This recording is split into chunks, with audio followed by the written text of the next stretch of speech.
Hello guys, അപ്പോൾ ഇന്നത്തെ നമ്മുടെ വീഡിയോ എന്ന് പറയുന്നത് കുറച്ച് പോത്ത് വിശേഷമാണ്. പോത്ത് വിശേഷം എന്നും പറഞ്ഞാൽ അങ്ങനെ നിസ്സാരമായി കാണണ്ട കേട്ടോ. പോത്ത് വളർത്തലിലൂടെ എങ്ങനെ ലാഭം ഉണ്ടാക്കാമെന്നുള്ള ഒരു അടിപൊളി വീഡിയോയാണ് ഞാൻ നിങ്ങളുമായിട്ട് പങ്കുവെക്കാൻ പോകുന്നത്. സംസാരിക്കുന്നതിൻ്റെ ഇടയ്ക്ക് കുറച്ച് അക്ഷരത്തെറ്റൊക്കെ വരുന്നുണ്ടോ എന്നൊരു സംശയം. എന്തോ അമ്ലനേഷ്യ ബാധിച്ചെങ്ങാണോ ആണോ? എന്തായാലും കൂട്ടുകാരെ, നമ്മുടെ പോത്ത് വളർത്തലിലൂടെ നമ്മൾ ലാഭം ഉണ്ടാക്കിയത് എങ്ങനെയെന്ന് പറയാനാണ് ഞാൻ ഈ വീഡിയോ ചെയ്യുന്നത്. അപ്പം ഇതെല്ലാം നമ്മുടെ പോത്തുകൂട്ടന്മാരാണ്. ഇവന്മാരെ എല്ലാം ഇന്ന് വിറ്റിരിക്കുകയാണ്. ഇവന്മാരെ എല്ലാവരെയും വിറ്റിട്ടില്ല. ഇവന്മാരിൽ നിന്നൊരു 3 പേരെയാണ് നമ്മളിന്ന് വിറ്റിരിക്കുന്നത്. അപ്പം അവരെ വാങ്ങിയത് മുതൽ ഇവരെ എങ്ങനെ ലാഭകരമായിട്ട് വളർത്തി വിൽക്കാമെന്നുള്ളൊരു വീഡിയോ ആണ് ഞാൻ ചെയ്യാൻ ഉദ്ദേശിക്കുന്നത്. അപ്പോൾ ഇങ്ങനെയുള്ളൊരു വീഡിയോ എല്ലാവരും ഒന്നും ചെയ്യില്ല. കാരണം എനിക്ക് ലാഭം കിട്ടി, എല്ലാവർക്കും ലാഭം കിട്ടരുതെന്ന് ആഗ്രഹിക്കുന്ന ആൾക്കാരാണ് ഇന്ന് പല ആൾക്കാരും ഉള്ളത്. പക്ഷേ ഞാനങ്ങനൊന്നും അല്ല കേട്ടോ. എനിക്ക് കിട്ടിയതും എനിക്ക് പറ്റിയതും മറ്റൊരാളും കൂടി ചെയ്യുന്നെങ്കിൽ ചെയ്തോട്ടെ, അവർക്കും ഏതെങ്കിലും രീതിയിൽ ലാഭം വാങ്ങാൻ സാധിക്കുന്നെങ്കിൽ സാധിക്കട്ടെ എന്ന് കരുതിയാണ് ഞാൻ ഈ വീഡിയോ നിങ്ങൾക്കായി ചെയ്യുന്നത്. അപ്പോൾ ഇത് സംഭവം വേറൊന്നുമല്ല, എൻ്റെ പോത്ത് കച്ചവടമായെന്ന് ഞാൻ പറഞ്ഞല്ലോ. അപ്പോൾ അവന്മാരെ കൊണ്ടുപോകാനായിട്ട് വണ്ടി വന്നിട്ടുണ്ട്. അപ്പോൾ അവന്മാരെ വണ്ടിയിലേക്ക് അണ്ണം കയറ്റി വിടുന്ന രംഗമാണ് ഇപ്പം നമ്മൾ കണ്ടുകൊണ്ടിരിക്കുന്നത്. അപ്പം ഞാൻ നിങ്ങളെ പറഞ്ഞ് ഒരുപാട് ഇങ്ങനെ മുഷിപ്പിക്കുന്നില്ല. സംഭവം ഇപ്പം നിങ്ങൾ കാണുന്നത് വേറൊന്നുമല്ല. അവൻ്റെ നിലവിൽ ഉപയോഗിച്ചുകൊണ്ടിരുന്ന കയർ ഒരല്പം മോശമായിരുന്നു, പൊട്ടാറായിരുന്നതാണ്. അപ്പോൾ അവനെ വണ്ടിയിലൊക്കെ കയറ്റി വിടുമ്പോൾ സുരക്ഷിതനായിട്ട് കയറ്റി വിടണ്ടേന്ന് കരുതി പകരം മറ്റൊരു കയർ മാറി കെട്ടിയതാണ്. അപ്പം നമ്മൾ കാര്യത്തിലേക്ക് വരാം. വീണ്ടും ഞാൻ ഒഴിഞ്ഞു മാറി പോകുന്നില്ല. ആളത്തിരി മെടയാണ്, അണ്ണനെ തട്ടിയിടുവോ എന്തോ.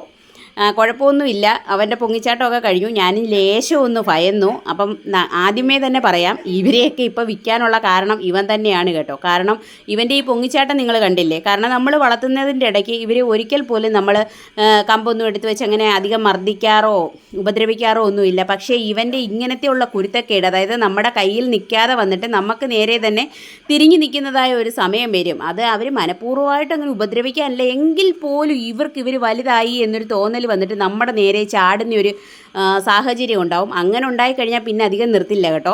കാരണം പിന്നീട് ചിലപ്പോൾ നമുക്ക് ഇവരെ കൺട്രോൾ ചെയ്യാൻ പറ്റാതാവുകയും ഇവർ അക്രമാസക്തരൊക്കെ ആയി നമുക്ക് പരിക്കേൽക്കാനൊക്കെ ഉള്ള സാധ്യതയുണ്ട്. അപ്പോൾ ഈ ഒരു കണ്ടീഷനിൽ എത്തുമ്പോഴാണ് സാധാരണ ഞങ്ങൾ പോത്ത് വിൽക്കാറ്. അല്ലാതെ പോത്ത് വലിപ്പം വെച്ചെന്നോ പോത്തിന് ഏജ് ആയെന്നോ ഇനി പോത്ത് വളരില്ലെന്നോ അങ്ങനെയൊന്നും പറഞ്ഞ് ഞങ്ങൾ പോത്തിനെ വിൽക്കാറില്ല. പക്ഷേ പോത്ത് എപ്പോൾ നമ്മളെ ഉപദ്രവിക്കാൻ തുടങ്ങുന്നോ അപ്പോൾ ഞങ്ങൾ പോത്തിനെ വിൽക്കും. കാരണം പിന്നീട് നിർത്തിയാൽ ചിലപ്പം പണി വാങ്ങും. ഇപ്പം തന്നെ കണ്ടില്ലേ, അവനൊരല്പം മേടാണ്, കുരുത്തക്കേടാണ്.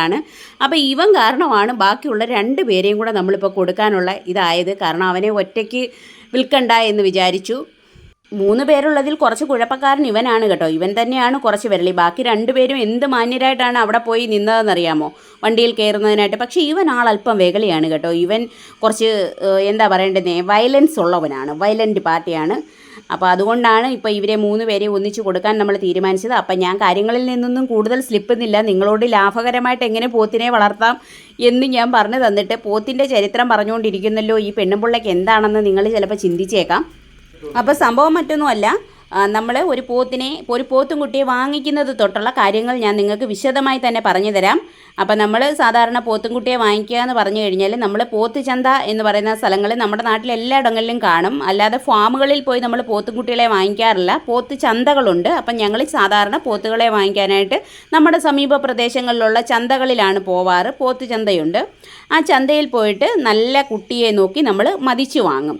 അപ്പം മതിച്ചു വാങ്ങുക എന്ന് പറഞ്ഞു കഴിഞ്ഞാൽ ഒരു 10-25 രൂപയൊക്കെ അവർ വില ചോദിക്കുന്നതിന് നമ്മൾ വില പറയുമ്പോൾ ഒരു 10,000 ഒക്കെ നമ്മൾ പറഞ്ഞു തുടങ്ങും. അവസാനം അത് പറഞ്ഞൊരു 12, 12.5 അല്ലെ 11 ആ ഒരു റേഞ്ചിൽ നമ്മൾ കുട്ടികളെ വാങ്ങിക്കും. അതുപോലെ തന്നെ കുട്ടികളെ വാങ്ങിക്കുമ്പോഴെന്ന് പറഞ്ഞു കഴിഞ്ഞാൽ നല്ല കാൽപ്പൊക്കവും ഇടനീളവും പിന്നെ അത്യാവശ്യം വലിയ ചെവി, ഒരു മീഡിയം പരുവത്തിൽ ചെവിക്ക് നല്ല വലിപ്പമുള്ളതും വാലെ പുള്ളിയുള്ളതുമായിട്ടുള്ള കുട്ടികളെ വാങ്ങിക്കുവാണെങ്കിൽ അതായിരിക്കും കൂടുതൽ ഉത്തമം. കാരണം ആ കുട്ടികളൊക്കെ ആന്ധ്ര കുട്ടികളാണ്. പിന്നെ കൊമ്പയിൽ ഒരുപാട് ഏറിയത്, അതായത് കൊമ്പ് ഒരുപാട് വലുതായ കുട്ടികളെ വാങ്ങിക്കാതിരിക്കുന്നതാണ് നല്ലത്. കാരണമെന്ന് പറഞ്ഞാൽ ആ കുട്ടികൾക്ക് ചിലപ്പം പ്രായക്കൂടുതലായിരിക്കും. കുഞ്ഞു കൊമ്പുള്ള പോത്തിനെ നോക്കി വാങ്ങിക്കുക. ഞാൻ ഈ പറഞ്ഞ ലക്ഷണങ്ങൾ ശ്രദ്ധിക്കണം. പോത്തിനെ വാങ്ങിക്കാൻ പോകുന്നവർ, അതായത് ആദ്യമായിട്ടൊരു പോത്തുംകുട്ടിയെ വാങ്ങിക്കാൻ പോകുന്നവർ ഇത്രയും ലക്ഷണങ്ങൾ ശ്രദ്ധിച്ച് ഒരു ഇഷ്ടപ്പെട്ട ഒരു പോത്തുംകുട്ടിയെ നോക്കി വാങ്ങിക്കുക. പക്ഷേ ഞാൻ ഇത്രയും ലക്ഷണങ്ങൾ ശ്രദ്ധിക്കുന്നതിനോടൊപ്പം തന്നെ ഞാൻ മറ്റൊരു സംഗതിയും കൂടെ ശ്രദ്ധിക്കാറുണ്ട് കേട്ടോ. അവരുടെ കണ്ണിൽ നിന്ന് വരുന്ന ആ നോട്ടം, നമ്മളിലേക്ക് നല്ല എന്നെ ഇവിടെ നിന്ന് കൊണ്ടുപോകുമോ എന്നുള്ള സഹതാപമായിട്ടുള്ള നോട്ടമാണെന്നും കൂടെ ഞാൻ നോക്കാറുണ്ട്. എനിക്ക് ആ ഒരു നോട്ടത്തിൽ വീണ് കഴിഞ്ഞാൽ ഞാൻ പിന്നെ അവരെയും കൊണ്ടേ പോരൂ. അങ്ങനൊരു സംഗതി കൂടെ എനിക്കുണ്ട്.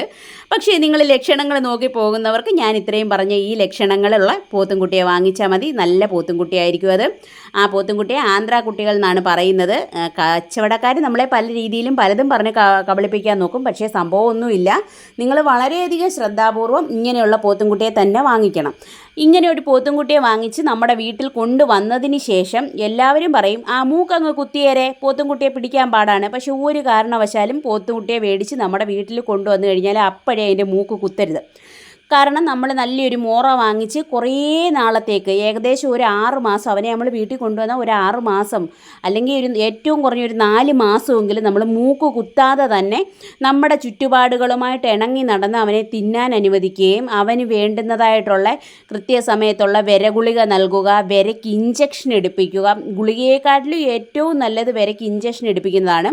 ഇഞ്ചക്ഷൻ എടുപ്പിക്കുക. പിന്നെ പനിക്കുള്ള മരുന്നുകളൊക്കെ ഉണ്ട്, അത്യാവശ്യം നാട്ടുമരുന്നുകളൊക്കെ ഉണ്ട്. അത് കൊടുക്കാൻ പറ്റാത്തവർ ഇംഗ്ലീഷ് മരുന്ന് തന്നെ വാങ്ങിച്ച്, പനിക്കുള്ള ഗുളികകളൊക്കെ വാങ്ങിച്ച് ഇടിച്ച് പൊടിച്ച് കാടിയിൽ കഴിക്കുമെങ്കിൽ അങ്ങനെ കൊടുക്കുക. അതല്ല പഴത്തിലാണ് കഴിക്കുന്നതിൽ എങ്കിൽ അങ്ങനെ കൊടുക്കുക. ഇതൊന്നുമല്ല, ചില കുട്ടികൾ നമ്മുടെ വീടുകളിൽ വന്നാൽ ഭക്ഷണം പോലും കഴിക്കാത്ത കുട്ടികളുണ്ട്. അപ്പോൾ അവരോട് നമ്മൾ വേണ്ടുന്നതെന്ന് വെച്ചാൽ അവർ ജീവിച്ച സാഹചര്യത്തിൽ നിന്ന് മാറി പെട്ടെന്നൊരിടത്തേക്ക് വരുമ്പോൾ അവർക്ക് നമ്മളുമായിട്ട് ഇഴുകിച്ചേരാനുള്ള ബുദ്ധിമുട്ട് കൊണ്ടാണ് ഇവർ ആഹാരം കഴിക്കാനും വെള്ളം കുടിക്കാനും ഒക്കെ ഭയങ്കരമായിട്ട് മടിക്കുന്നത്. അപ്പോൾ ഇങ്ങനെയുള്ള കുട്ടികൾക്ക് നമ്മൾ കുറച്ചധികം സ്നേഹം കൊടുക്കുക. നന്നായിട്ട് അവരെ സ്നേഹിക്കുക. ദിവസവും അവരെ തലോടുക, അവരോട് വർത്തമാനം പറയുക. എന്തെങ്കിലും നമ്മുടെ കയ്യിലിരിക്കുന്ന കുറുപ്പ് തീറ്റികൾ അവർക്ക് വെച്ച് നീട്ടുക. അങ്ങനെ ഒരു 10 പ്രാവശ്യം നീട്ടുമ്പോഴത്തേനും ഒരു പ്രാവശ്യം അവൻ നമ്മുടെ കയ്യിലിരിക്കുന്ന സാധനം ടേസ്റ്റ് ചെയ്ത് നോക്കിയിരിക്കും. അങ്ങനെ അവനെ നമ്മൾ കുറച്ചധികം സ്നേഹം കൊടുത്ത് ഇണക്കിയെടുക്കുക. പിന്നെ നോട്ട് ദ പോയിൻ്റ്, ഒരു പ്രത്യേക കാര്യം ഞാൻ പറഞ്ഞു തരാം. പോത്തിനെ നമ്മൾ അടിച്ച് നേർവഴിക്ക് കൊണ്ടുവരാമെന്ന് വെച്ചാൽ നടക്കുകയില്ല. സ്നേഹത്തിലൂടെ മാത്രമേ പോത്തിനെ കൊണ്ടുവരാൻ പറ്റൂ. പണ്ടുള്ളവരാരോ ചുമ്മാതെ പറഞ്ഞു പോത്തിൻ്റെ ചെവിയിൽ കിന്നര ഓതരുതെന്ന്. ചുമ്മാതാണ്. പോത്തിൻ്റെ ചെവിയിൽ കിന്നര ഓതിയെങ്കിൽ മാത്രമേ ആ പോത്ത് അനുസരിക്കൂ. അല്ലാതെ പോത്തിൻ്റെ ചെവി കിന്നാര ഓതാതിരുന്നാൽ പോത്ത് എപ്പോഴേലും സാഹചര്യം കിട്ടുമ്പോൾ നമ്മളെ കുത്താൻ ചാൻസ് ഉണ്ട് കേട്ടോ. കാരണം ഞാനിപ്പോൾ കുറേ വർഷങ്ങൾ കൊണ്ട് സ്ഥിരമായിട്ട് കിന്നാര ഓതിക്കൊണ്ടിരിക്കുന്ന ആളാണല്ലോ. അതുകൊണ്ട് ആ ഒരു അനുഭവത്തിൻ്റെ വെളിച്ചത്തിൽ പറഞ്ഞതാണ്. കാരണം എൻ്റെ പോത്തിനെ എപ്പോഴും ഞാൻ ബടാൻ പൊന്നിയെന്ന് വിളിച്ചാൽ അവൻ വരും. അപ്പോൾ നമ്മൾ കൊണ്ടുവന്നിട്ട് ഉടനെ തന്നെ അവരെ അങ്ങ് വയലിലേക്ക് തള്ളിക്കളയാൻ ശ്രമിക്കരുത്. കുറച്ച് നാൾ കരക്കിട്ട് നമ്മുടേതായിട്ടുള്ള തീറ്റയൊക്കെ ഇണങ്ങി തിന്ന് സെറ്റായി കഴിഞ്ഞതിന് ശേഷം ഇവരെ വയലിലേക്ക് മാറ്റുക. അതിനുശേഷം ഇവർക്ക് കുറച്ച് നാളത്തേക്ക് അവരൊരു അരപ്പരുവ്, ഒരു നണിയായി നല്ല ദൃഢതയായി വരുന്ന സമയം വരെ ഇവർക്ക് കൈത്തീറ്റയൊക്കെ കൊടുക്കുക. പിന്നെ പച്ചക്കറി വേസ്റ്റ് എടുക്കാൻ സാഹചര്യമുള്ളവരാണെങ്കിൽ പച്ചക്കറി കടകളിൽ നിന്നൊക്കെ വേസ്റ്റൊക്കെ എടുത്ത് നൽകാം. പിന്നെ കൈത്തീറ്റി കൊടുക്കുക എന്ന് പറയുമ്പോൾ നമ്മൾ കൊടുത്തുകൊണ്ടിരിക്കുന്നത് പരുത്തി, പുളിയരി, പിന്നെ ഒരല്പം ഗോതമ്പ് തൊലിയോ അരിയുടെ തവിടോ ഒക്കെയാണ്. അപ്പോൾ അങ്ങനെയുള്ള കൈത്തീറ്റികൾ ഇവർക്ക് കൊടുക്കാം. പിന്നെ കൃത്യസമയത്ത് ഇവർക്ക് വിരയ്ക്കുള്ള ഇഞ്ചക്ഷൻ എടുത്ത് കൊടുക്കുക. അപ്പോൾ ഇതൊക്കെ കൊടുത്തു കഴിഞ്ഞ് ഇവരൊരു ഇച്ചിരി പരുവായി കഴിയുമ്പോൾ ഇവർക്ക് ഈ കൈത്തീറ്റി അങ്ങ് ഒഴിവാക്കാം. പിന്നീട് അധികം കൈത്തീറ്റിയൊന്നും കൊടുക്കേണ്ട കാര്യമില്ല. കാര്യം കൈത്തീറ്റി കൊടുത്താലും ഒരു നേരമേ കൊടുക്കാവൂ. അത് കഴിഞ്ഞ് കഴിയുമ്പോൾ ഇവർക്ക് ഇഷ്ടം പോലെ പോച്ചയും വെള്ളവും കിട്ടത്തക്ക രീതിയിൽ ഇവരെ വളർത്തുക. പിന്നെ ചില കച്ചവടക്കാരൊക്കെ വന്നിട്ട് നമ്മളോട് പറയാറുണ്ട്, പോത്ത് വലുതായി, ഇനി പോത്തങ്ങ് മുതുക്കടിച്ച് പോകും, പോത്ത് ഒരു പ്രായം കഴിഞ്ഞു, ഒരു പോത്തിന് ഒരു വയസ്സാവുമ്പം കൊടുക്കണം, പോത്തിന് 2 വയസ്സാകുമ്പം കൊടുക്കണം.